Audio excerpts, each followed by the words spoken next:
আজকের ভিডিওতে থাকছে পানিতে রাখা ইনডোর প্ল্যান্টের যত্নে কিছু টিপস।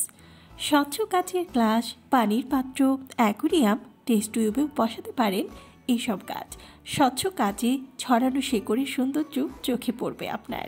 যে গাছটি পানিতে রাখবেন তার নিচের 2 থেকে 3টি পর্বের পাতা পরিষ্কার করে পানিতে বসাবেন। নুড়ি পাথর, পোড়ামাটির ক্লে বল বা স্রেফ ইটের খোয়াও ছোট ছোট টুকরো করে গাছের চারপাশে ঘিরে দিতে পারবেন। এতে গাছটি কোনো একপাশে ঢলে না পড়ে স্থির দাঁড়িয়ে থাকতে পারবে।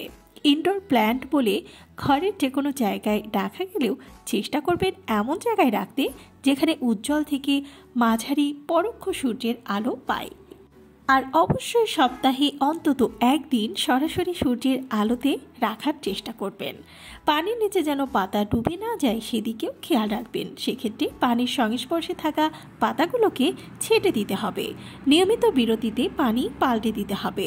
মশার ঘর বসতি ঠেকাতে সপ্তাহে অন্তত 2 দিন পানি পাল্টে দেওয়া জরুরি। পানিতে রাখা যে গাছটার অবস্থান জানালার কাছে এবং তুলনামূলকভাবে বেশি সূর্যালোক পায় সেই গাছের পানিতে দ্রুত শ্যাওলা জমতে পারে।